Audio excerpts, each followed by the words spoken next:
یہ آیت کریمہ اپنے بندوں کو اللہ تبارک و تعالی اس آیت کریمہ کے ذریعے اپنے بندوں کو موت کی یاد دلاتا ہے۔ کئی جگہ اللہ تبارک و تعالی نے ہمیں اور آپ کو موت سے ڈرنے کا بھی حکم دیا اور موت سے اپنے بندوں کو غافل نہیں ہونے دیا، بلکہ جگہ جگہ اللہ تبارک و تعالی نے چوکنا کیا ہے تاکہ میرے بندے ہر ماحول میں اپنی موت کو بھی یاد رکھیں۔ تو موت کیا چیز ہے جس کو ہم ایک آسانی چیز سمجھتے ہیں، بہت آسان چیز،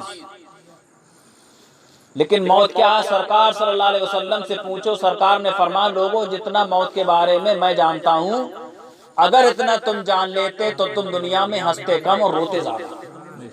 یہ ہے موت کہ جب تک انسان کو اللہ نے پیدا فرمایا، جانوروں کو اللہ نے پیدا فرمایا، تو دو چیزوں سے پیدا فرمایا، جسم اور روح۔ جسم کو تو ہم دیکھتے ہیں لیکن روح کو کہاں دیکھتے ہیں؟ جب تک روح جسم کے اندر رہتی ہے اسی کا نام کیا ہے؟ زندگی، اور جیسی ہی روح جسم سے نکلی اسی کا نام کیا ہے؟ موت۔ کتنا ہی اچھا انسان ہو، کتنا ہی خوبصورت ہو، کتنی خوبصورت حسین و جمیل عورت کیوں نہ ہو، لیکن اس کے جسم سے جیسی ہی روح نکلی، کتنی کسی سے محبت کیوں نہ ہو، کتنا ہی پیار کیوں نہ ہو، کتنی الفت کیوں نہ ہو، کتنا ہی کسی کی وجہ سے بے قرار کیوں نہ رہتا ہو، لیکن جیسی روح نکلی تو ہر ایک یہ کہتا ہے کہ کب رکھو گے، ہے نہیں ہے؟ وہ کہتا ہے ایسا بات کہہ رہے جلدی کرو، ٹائم نہیں زیادہ۔ تو صحیح اہمیت کس کی ہوئی؟ اس جسم کی کوئی اہمیت نہیں ہے، حقیقتاً جو اہمیت تھی وہ اس روح کی تھی۔ جب روح نکل گئی ہے تو پھر جسم بھی بیکار ہے، جسم کی کوئی اہمیت نہیں۔ تو بتایا گیا ہے کہ روح اور جسم کا تعلق ایسا ہے جیسا کہ پنجرا اور طوطا، کہ جب تک طوطا پنجرے میں قید رہتا ہے، جب تک وہ پنجرے کے قبضے میں ہے نہیں ہے، اور جیسے ہی طوطا پنجرے سے آزاد ہوتا ہے تو جہاں چاہتا ہے وہاں چلا جاتا ہے، اسی طرح سے روح جب تک جسم کے اندر رہتی ہے، قید رہتی ہے، جیسے ہی جسم سے نکلتی ہے تو روح بھی آزاد ہو جاتی ہے، جہاں چاہتی ہے وہاں جاتی ہے۔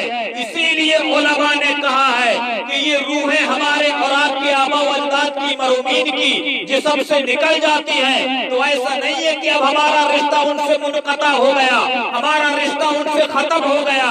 جس طرح سے پہلے رشتہ تھا آج بھی رشتہ ہے، آج بھی وہ ہمارے گھروں پہ آتی ہے، آج بھی وہ ہمارے سلام کا جواب دیتی ہے۔ نعرہ رسالت، بہت اچھا۔ اسی لیے علماء نے فرمایا، ہمارے نبی نے بھی فرمایا لوگوں جب تم قبرستان جایا کرو تو قبر والوں کو سلام کر لیا کرو۔ یہ کیوں کہا گیا؟ سلام زندوں سے ہوتا ہے کہ مردوں سے ہوتا؟ سلام تو زندوں سے ہوتا ہے، لیکن ہمارے نبی کیا فرماتے ہیں؟ لوگوں جب تم قبرستان جایا کرو تو تم کہا کرو السلام علیکم یا اہل القبور، سلامتی تم پر ہو اے قبر والو۔ یہ کیوں کہا جا رہا ہے؟ یہ اس لیے کہا جا رہا ہے کہ روح اگرچہ جسم سے نکل گئی ہے لیکن آج بھی ایمانی رشتہ اس سے قائم ہے، آج بھی جب تم سلام کرتے ہو تو وہ تمہارے سلام کو سنتی بھی ہے اور وہ تمہارے سلام کو جواب بھی دیتی ہے۔ اسی لیے کہا گیا نہیں، اور بتایا جاتا ہے کہ جب تک روح جسم میں رہتی ہے قید بھی رہتی ہے، اور اس کی طاقت کم ہوتی ہے، اور جیسے ہی روح جسم سے نکل جاتی ہے تو اس کی طاقت بھی اور بڑھ جاتی ہے۔ یہاں تک کہ آیا ہے کہ روح سب دیکھ لیتی ہے کہ کون رو رہا ہے کون نہیں رو رہا ہے، نہیں ہے کس نے مجھے کفن پہنایا کس نے نہلایا، کون جنازے میں میرے شریک ہوا، کس نے مجھے قبر میں اتارا، یہ سب چیزیں روح مشاہدہ کر لیتی ہے۔ اتنی طاقت ہے روح کے اندر، نہیں یہ کہیں جانے کی محتاج بھی نہیں ہے، ایسی چیز رکھی اللہ نے روح، اور جسم اگرچہ سڑ جائے، جسم اگرچہ گل جائے، لیکن اللہ تبارک و تعالی قیامت کے دن اسی جسم کو پھر نیا پیدا کر کے اور اسی روح کو پھر واپس کرے گا۔ اسی لیے قرآن کہتا ہے وَمِنْهَا نُخْرِجُكُمْ تَارَةً أُخْرَىٰ، ہم تمہیں دوبارہ پھر اسی مٹی سے زندہ فرمائیں گے۔ نعرہ رسالت، نعرہ غوثیت، علماء اہل سنت، نعرہ تکبیر۔ تو دونوں کی اہمیت رکھی ہے، زندے کی بھی ایک اہمیت ہے اور مرنے کے بعد روح نکل گئی اس کی بھی ایک اہمیت ہے۔ اللہ کے رسول صلی اللہ علیہ وسلم نے ہمیں اور آپ کو حکم دیا کہ لوگوں تم کسی مسلمان بھائی کے کسی مسلمان بھائی کا انتقال ہو جائے تو اس کو دیکھنے کے لیے جاؤ اور اس کی نماز جنازہ میں شریک ہو، یہ حکم دیا۔ سرکار ارشاد فرماتے ہیں کہ اگر کسی کے مرنے کے بعد، انتقال کے بعد اگر کسی کے جنازے میں کوئی شریک ہو گیا اور اس نے اس کی نماز جنازہ پڑھ لی، اور نماز جنازہ پڑھنے کے بعد اس نے مٹی نہ دی، صرف نماز جنازہ پڑھ لی، تو سرکار فرماتے ہیں وہ ایک قیرات لے کر کے لوٹا، ایک قیرات نہیں ہے۔ اب اس نے نماز جنازہ پڑھنے کے بعد مٹی بھی دے دی تو سرکار فرماتے ہیں وہ 2 قیرات لے کر کے لوٹا۔ صحابہ پوچھنے لگے، مصطفیٰ کے غلام پوچھنے لگے یا رسول اللہ یہ 1 قیرات اور 2 قیرات کیا ہے؟ تو سرکار ارشاد فرماتے ہیں 1 قیرات جو ہے وہ احد پہاڑ کے برابر ثواب ہے۔ احد پہاڑ نہیں ہے جو ادری ہے مکے میں، اس کو بتایا ہے کہ احد پہاڑ جو ہے وہ 12-13 کلومیٹر میں، تو ایک مسلمان کی اگر کوئی نماز جنازہ پڑھتا ہے تو اللہ تعالیٰ احد پہاڑ کے برابر ثواب عطا فرماتا ہے۔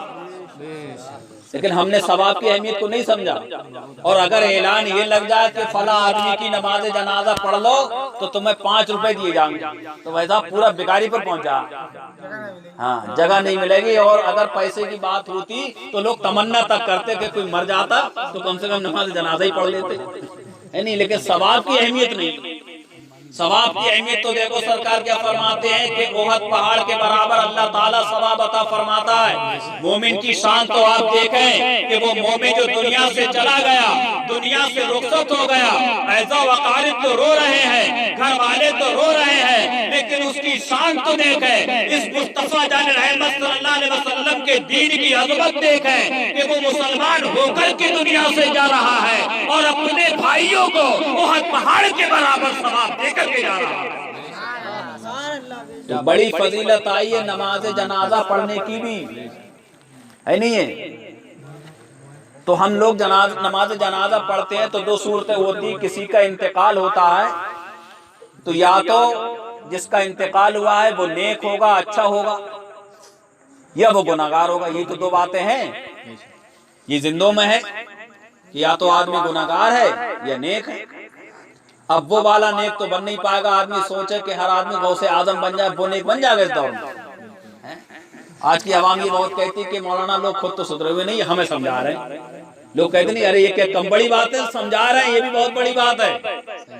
سمجھنے والے کے لیے 2 چیزیں ضروری ہیں، ایک تو عمل کرنا ضروری ہے، ایک پھر اس کو سمجھانا ضروری ہے۔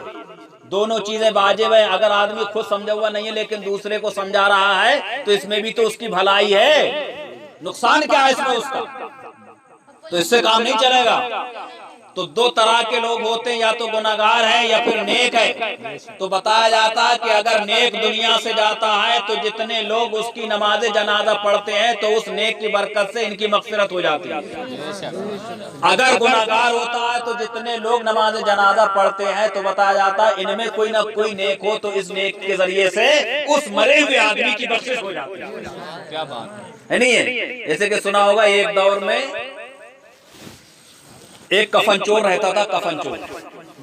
ہر دور میں ہر طرح کے لوگ رہے، بڑے بڑے 420 بھی رہے، بڑے بڑے مکار بھی رہے، بڑے بڑے نیک بھی رہے، ہے نہیں ہے؟ تو یہ کفن چور تھا۔ اس کا کام کیا تھا کہ کوئی مر گیا کہیں پر تو نماز جنازہ میں بھی شریک ہوتا تھا، لوگ سمجھتے تھے بڑا نیک ہے، بڑا متقی تھا، ہے نہیں ہے؟ یہ تو کوئی نہ برادری کی وہ بات رکھتا ہے اور نہ اس کو کسی قبیلے سے مطلب ہے، پتہ چل جائے کہ فلاں جگہ انتقال ہو گیا، سب کے جنازوں میں شریک ہو جاتا۔ ہاں تو بہت سارے لوگ ہیں جو سماج کے اعتبار سے نیک نظر آتے ہیں لیکن حقیقتاً وہ نیک نہیں ہوتے، نہیں ہے. اور بہت سے لوگ ایسے ہوتے ہیں کہ سماج ان کو برا جانتا ہے لیکن اللہ کے نزدیک نیک ہوتے نہیں ہوتے. تو یہ کفن چور اس کا یہی کام تھا کہ پتہ چل جائے فلاں بستی میں فلاں محلے میں کسی کا انتقال ہو گیا، پہنچا پڑا، یعنی نماز جنازہ میں شریک ہے، قبرستان پہنچتا تھا اور رات کو جو ہے قبر جا کر کے کھودتا تھا، کفن چراتا تھا، کفن چرانے کے بعد میں صبح کو بیچ دیا کرتا تھا. یہی اس کا کام تھا. ایک دن کا ذکر ہے، ایک بستی میں ایک عورت کا انتقال ہوا. خبر ان کو مل گئی. جو آدمی جس چیز کی تلاش میں رہتا ہے اس کو وہ چیز ملی جاتی ہے. خبر مل گئی فلاں بستی میں فلاں محلے میں ایک عورت کا انتقال ہو گیا، جناب والا پہنچے پڑے ہوئے. جب پہنچے تو جنازے میں بھی شرکت ہوئی. جنازے میں شرکت ہو جانے کے بعد میں جنازے کو کاندھا دیا، کاندھا دینے کے بعد میں قبر میں اتارا گیا. قبر میں اتارنے کے بعد میں تختے لگا دیے گئے. تختے لگانے کے بعد میں مٹی دے دی گئی. اب انہوں نے اسی قبر پر نشان لگا دیا. کیوں؟ رات کو تو وہی کام کرنا ہے جو کرتے چلے آئے. کتنی بڑی بات ہے، اب اندازہ لگا. چوری کرنا بھی بڑے ہمت کا کام ہے، نہیں کتنا بڑا رسک دے گا قبرستان میں جا کر کے. کتنا بڑا دل ہوگا اس کا، قبرستان میں جا کر کے بتاؤ تختے ہٹا کر کے اور اس مردے کو جا کر اٹھاتا تھا، پھر کفن اس کا نکال کر کے تب بیچتا تھا. حالت تو دیکھیں آپ. اب اس کا روز کا یہی کام، روزانہ کے معمول کی طرح آج پہنچ گیا. اسی عورت کی قبر پر پہنچا، مٹی ہٹائی. مٹی ہٹانے کے بعد تختے ہٹائے. تختے کھولنے کے بعد قبر میں اترا. جیسے ہی تاریخ بتاتی ہے اس نے اس عورت کے کفن کو ہاتھ لگایا، فوراً عورت اٹھ کر کے بیٹھ گئی. عورت اٹھ کر کے بیٹھی. عورت نے اس چور کا ہاتھ پکڑ لیا تو عورت قبر میں کہہ رہی تھی بڑا تعجب ہے، بڑے افسوس کی بات ہے کہ ایک جنتی آدمی جنتی عورت کا کفن چرا رہا ہے. حیران ہو گیا کہ میں جنتی کیسے ہو سکتا ہوں؟ میں نے تو سب دن چوری ہی کری ہے، سب دن کیسے کیسے میں نے کفن چرا کر کے بیچ ڈالے ہیں. آج میں کیسی سن رہا ہوں کہ میں کیسے جنتی ہو سکتا ہوں. تھرا کر کے رہ گیا کہ روزانہ کا کام میرا یہی ہے. پوری رات میں نے لوگوں کے کفن چرائے ہیں. میں جنتی کیسے ہو سکتا ہوں؟ میرا ہاتھ چھوڑو. عورت کہتی ہے یہ صحیح ہے کہ تو نے جو ہے جہنم والے کام کیے ہیں. یہ صحیح ہے کہ تو نے بہت سارے لوگوں کے کفن چرائے ہیں، لیکن کان کھول کر کے سن لے، آج میرا انتقال ہوا ہے. میرا رب مجھ سے راضی، حضور محمد مصطفیٰ مجھ سے راضی. میں اللہ کی نیک مقبول بندی ہوں. اللہ تعالیٰ نے میری تو مغفرت کر ہی دی ہے. جن لوگوں نے میری نماز جنازہ پڑھی ہے اللہ نے ان کو بھی بخش دیا ہے. تو نے نماز جنازہ پڑھی اللہ نے تجھے بھی بخش دیا. کیا بات ہے، اندازہ لگایا. تو بتائیے اللہ تبارک و تعالیٰ کو اس کی یہ ادا پسند آ گئی کہ اس نے اس اللہ کی نیک مقبول بندی کی نماز جنازہ پڑھ لی تو ساری رات چوری کرنے والا جنتی بن گیا. تو اللہ تبارک و تعالیٰ جب چاہتا ہے جس کو چاہتا ہے بڑے سے بڑے گناہگار کو بخش کر کے جنتی بنا دیتا ہے. اس کی رحمت سے مایوس نہیں ہونا چاہیے. تو بتایا گیا کہ اللہ تبارک و تعالیٰ نے بڑا ثواب رکھا ہے کب کہ جب وہ مومن کی نماز جنازہ پڑھ لے اور مٹی دے، اور مٹی دیتے وقت یہ پڑھے منہا خلقناکم، ہم نے تمہیں اسی مٹی سے پیدا کیا، وفیہا نعیدکم، اور ہم تمہیں اسی مٹی میں ملائیں گے، ومنہا نخرجکم تارۃ اخری، اور ہم تمہیں دوبارہ پھر اسی مٹی سے نکالیں گے. اب آدمی کی روح جسم سے نکل گئی. نکلنے کے بعد کہاں پہنچی؟ تو بتایا جاتا دنیا اور آخرت کے بیچ میں ایک اور دنیا ہے جس کا نام ہے عالم برزخ. روح باہر ہے.